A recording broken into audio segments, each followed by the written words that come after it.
Hey, how's it going, friends? Thank you for tuning in to VR Revelations. So I have another video for you guys here that I recorded. Right now it's still January 11th, the year of our Lord 2023. It's pretty late at night here. It's 11 p.m. So I previously dropped a video on the situation in Soledar and how the Russians have taken control of that very strategic city there with the salt mines and all of that. But we have some other pretty revealing news here. So the Russians have appointed a new commander of the Russian forces to be in charge of the situation in Ukraine. This guy here, General Gerasimov, sorry if I'm mispronouncing it, is the highest ranking military officer in Russia. So this guy is at the top of the top, right? This is creme de la creme. This is your main guy, right? This is the guy you want when you're, getting ready for something serious. And as a matter of fact, that is the speculation right now, not only from people analyzing the situation right now in Ukraine, but even from Western media news sources. As you can see here, we have the Jerusalem Post with an article here that was written on January 8th, so literally a couple of days ago. Russia to mobilize up to 500,000 for major spring offensive in Ukraine. We also have The Hill, another Western media news source that reported on this a couple of days ago. Also, Zelensky, Russia planning major offensive. Of course, Zelensky was saying this before the new year that they had intel that Russia was planning a large offensive at the beginning of 2023. And of course, we are currently now in January 11th, 2023. So it's pretty much expected that Russia is going to launch a large-scale offensive here. And so Ukraine is preparing itself. We know that the United States is sending its Patriot missile defense systems. We have Germany and these other countries that are sending equipment over to Ukraine. A lot of these reinforcements are, supposed to be defensive in nature, right? Like the missile defense system.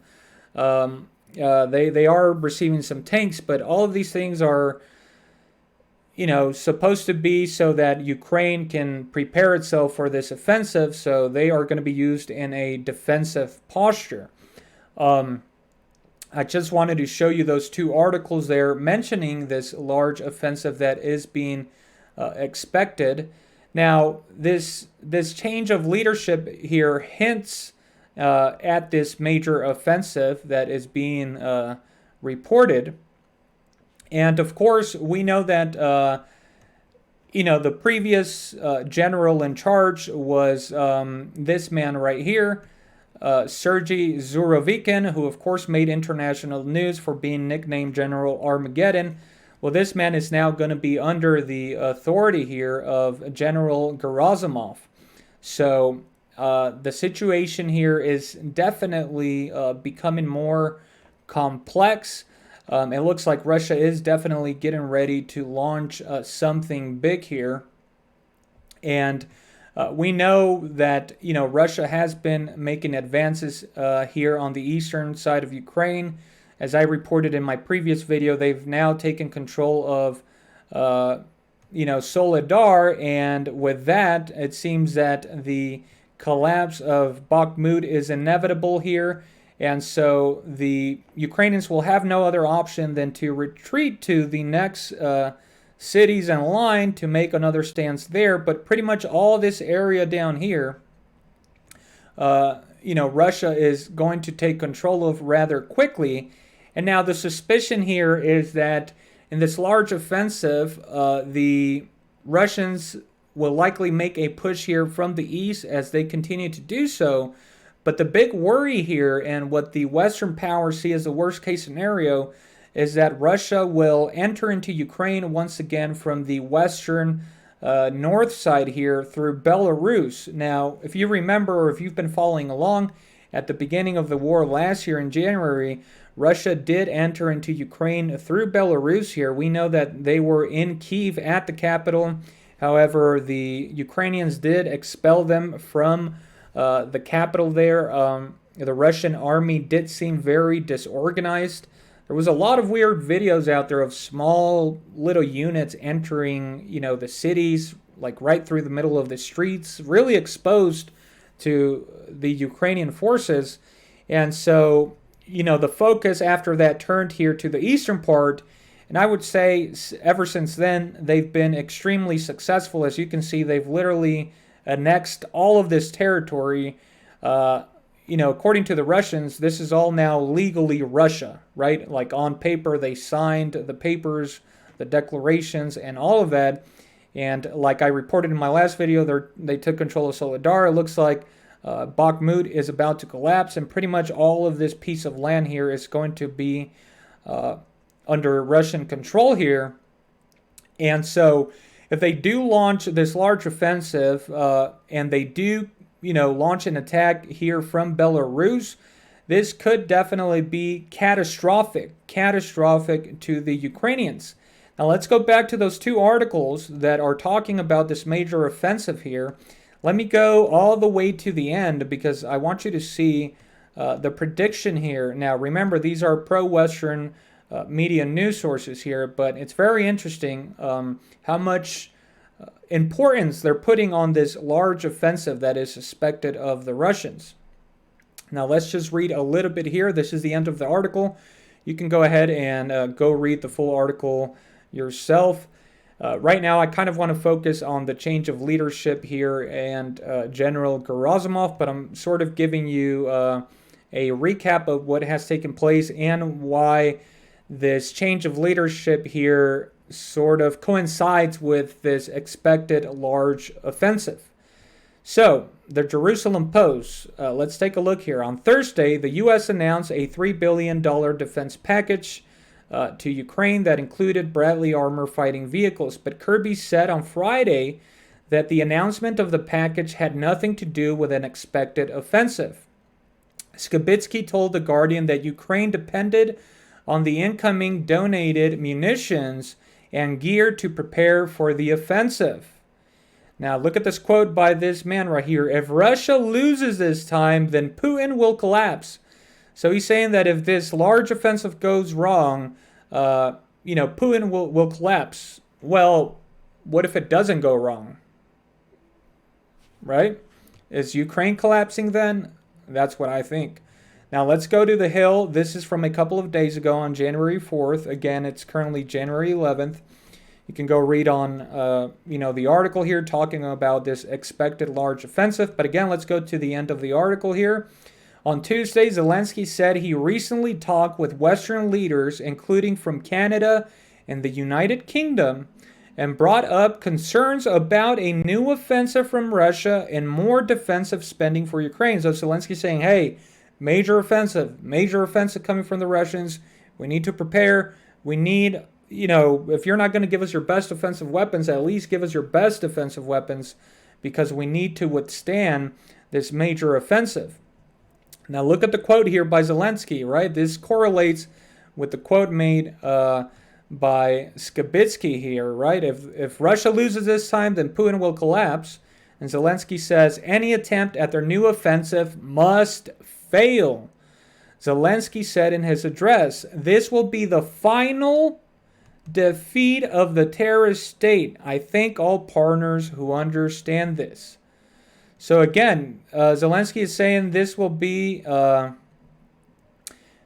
final defeat. So he's saying there is a major offensive coming, but once it fails, it'll be so catastrophic because the offensive will be so big that once it fails, the Russians will have no choice than to retreat. And, he's insinuating that, or rather, Ukraine would have to launch a counter-offensive, right? Because that's how you win wars.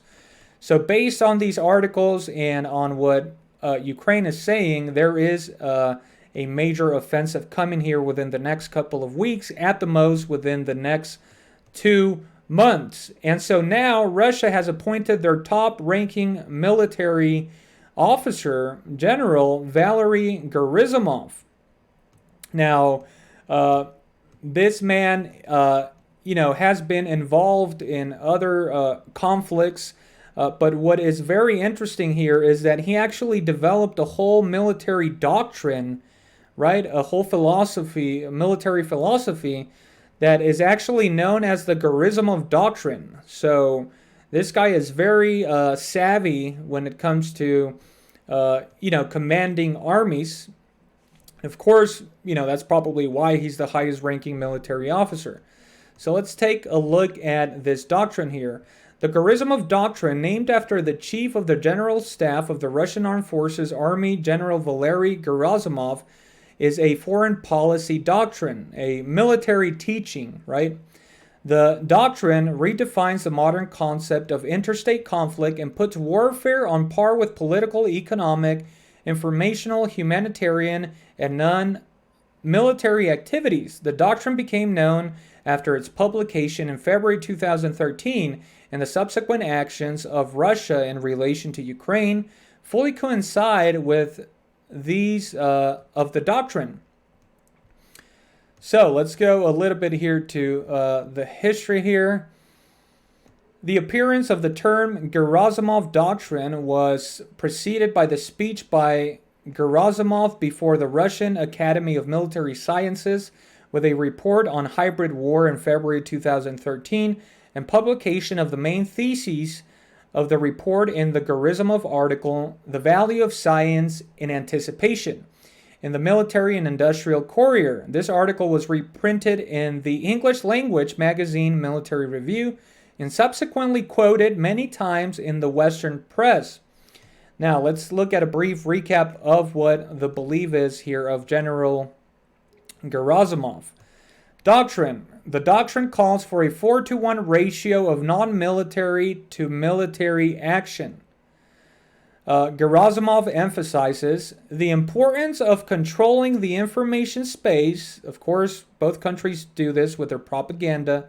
That's why I say, guys, you have to look at both Western media news sources and what Russia is saying and Russia's allies. You look at that information, you extrapolate from both of the sources, compare it to evidence, video, the situation on the field, because, of course, me and you aren't there. And if you are in the conflict, then God's mercy be with you. And so then we make an inference, right? We form an opinion based on all this information. So it's no surprise that one of his beliefs is here that you have to control the information space. So Gerasimov here believes in the importance of controlling the information space and the real-time coordination of all aspects of a campaign. So the real-time coordination. So this means almost like micromanaging, right? Like hour by the hour. Hey, what's the situation there? And making decisions based on what is happening currently. So more hands-on, a lot more old school, definitely. In addition to the use of targeted strikes deep in enemy territory and the destruction of critical civilian as well as military infrastructure. Now, we've seen the Russians applying this, right? Targeted strikes deep into enemy territory. We've seen that Russia has been launching missiles pretty much all over Ukraine, in the capital, and they have been attacking civilian and military infrastructure, by attacking military bases of the Ukrainian army, also by destroying infrastructure such as, energy producing plants, and that's why many Ukrainians are without electricity. Also, he proposes to cloak regular military units in the disguise of peacekeeper or crisis management forces. You can go ahead and read more on the military doctrine here, but we see that a lot of the decisions that the Russians have made are sort of based on this doctrine, right? With the attacking deep into enemy lines. But since this man will now be fully in charge, as the new commander of the Russian forces there in Ukraine, we can expect a lot more of this, especially if the Russians are planning on launching this large new offensive. We're probably going to see a lot more missile strikes in infrastructure. and it's going to be very devastating. They're going to soften up the ground guys, but you know what could lead to the death blow here for Ukraine here in this year, which I believe will come, is if Russia invades once again through Belarus, which in my personal opinion I think will happen. If this large offensive is launched, I think that it would be a major missed opportunity for them to not launch through Belarus. Now, is Belarus going to join the fight themselves? That's, you know, another topic of discussion that could be debated. A lot of people don't think they will join. Do I think at this point the Russians need them to join? No. Could they? Just because Belarus wants to? Just because they're an ally of Russia? Yes, that's very possible. So, we have, as I've shown you here, all these reports that this major offensive is coming, and the Russians have now appointed this man to be in charge. Now, let's go to War News 24/7 here and take a brief look at their analysis of this situation. Okay, I already read at the beginning there. So it says, these changes show that Russia and Belarus will open a front in western Ukraine, and the war is now becoming more general. The special operation is beginning to come to an end. This is what Russian officials and the Russian Ministry of Foreign Affairs describe. In order to justify the organizational changes, they cite as the cause the expansion of the scale of tasks. So this is what the Russians are saying. This is their reason for appointing their highest ranking military officer as the new man in charge. The expansion of the scale of tasks, the need for closer interaction between all branches of the troops, as well as the improvement of the quality of support and the effectiveness of command and control. So, again, they're sort of saying that, hey, you know, this new guy, right? This new guy will do a lot better than our last guy, but they're not completely throwing this man under the bus. They are keeping him there. He's just going to be working for the new guy, and they believe this man will be even more effective. And again, the Russians are carrying out these successful attacks on these cities, such as, Bakhmut, like we're seeing right now. And so the fact that they believe this can become even more effective is definitely very alarming for the Ukrainians. The British Secret Service, and in particular MI6, stress that they expect a large-scale attack by Russian forces in Ukraine in the coming weeks. So this is the British saying this. They also agree with what Ukraine has already been stating since last year, that Russia is getting ready to launch a major offensive here. A while ago, British media, immediately after Poland's announcement of sending Leopard tanks to Ukraine, emphasized that the Challenger 2 mission to Ukraine would also be announced. At the same time, Lithuania, together with Italy, announced the transfer of anti-aircraft systems to Ukraine. We have a video here of Shoigu on the Donbass front. So let's go ahead and take a quick look at that.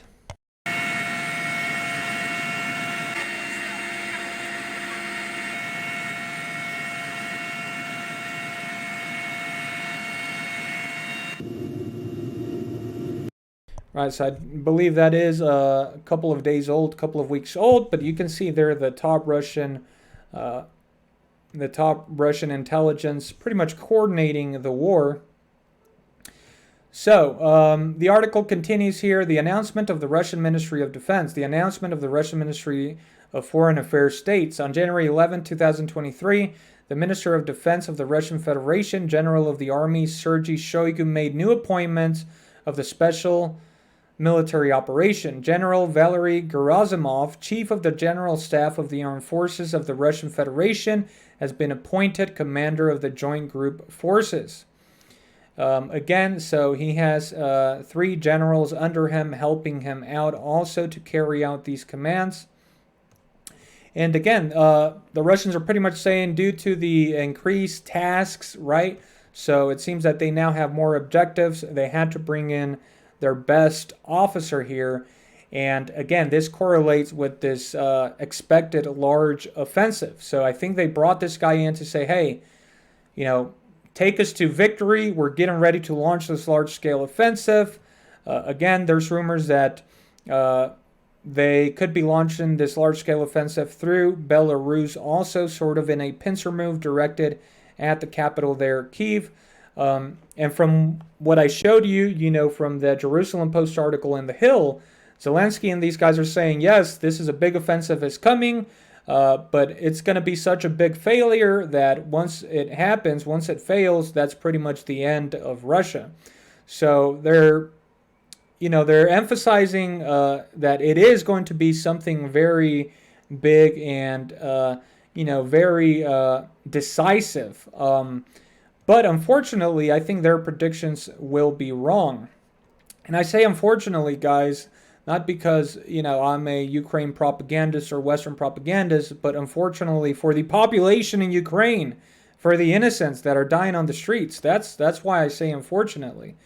So we have a map here from the Institute for the Study of War. Again, these guys are very pro-Ukrainian, very, pro-Western. A lot of their analysis is very pro-Ukrainian, so whenever they make any analysis, they tend to, put a positive spin on it. But you can see on their map here, they do admit that Russia, has control pretty much of all the area here that is being reported. Somewhere over here is Bakhmut. And so once the Russians take control of Bakhmut, the Ukrainians will have no other option than, here I'll zoom in, they will have no other option than to retreat here to the next cities in line, Dnipro and Zaporizhia, right? Over here also Poltava. The Russians are currently fighting down here in Kharkiv in the front lines. But once Bakhmut falls down here, all of this, there's nothing here. So the Ukrainians are going to be retreating here to these two cities. And so the Russians are going to be able to easily advance and take all of this land right here. Then they will continue their attack on these cities. And once these cities collapse, guys, it's open season pretty much. It's like it'll be a domino effect. I don't know what the U.S. and its allies are going to do. Again, I think at that point they're going to have to make the decision to go all in, send their best offensive weapons. But I think that's when we're going to see their true colors be revealed, their true intentions. And I think they are going to back away from a direct conflict with Russia because of the fear of a nuclear conflict. And so we have this new general, right? Russia's top general now is in control. He's going to oversee the situation. The Russians are reorganizing their military strategy. Also their military, their formations and everything. There's reports that they're calling in more soldiers, more reserves.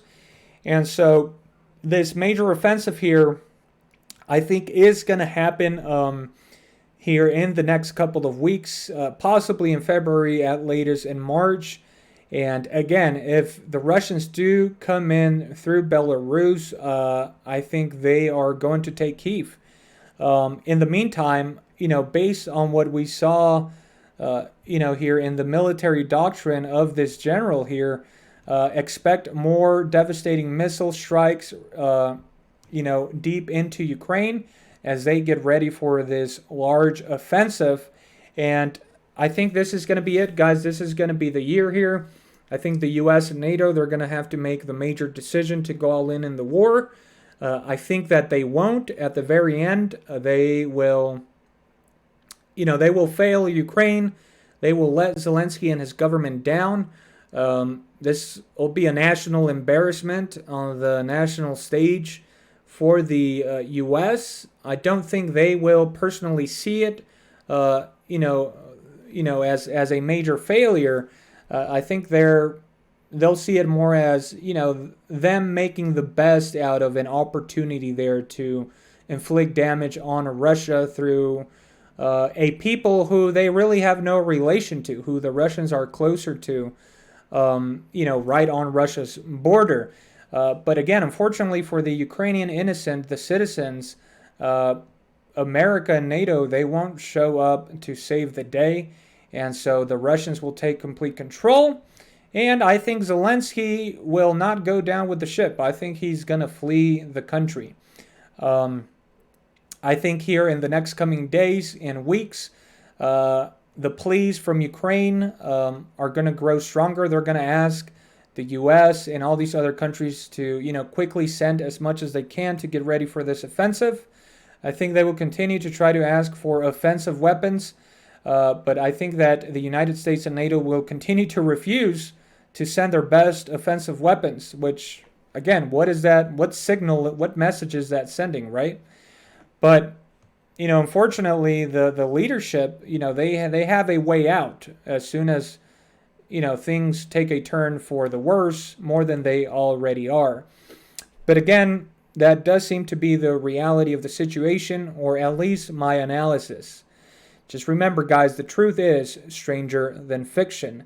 Anyways, let me know your thoughts and comments down below. Let me know what you believe is going to happen here, what you think about these reports. And yeah, have yourself a wonderful day, and may God bless you all.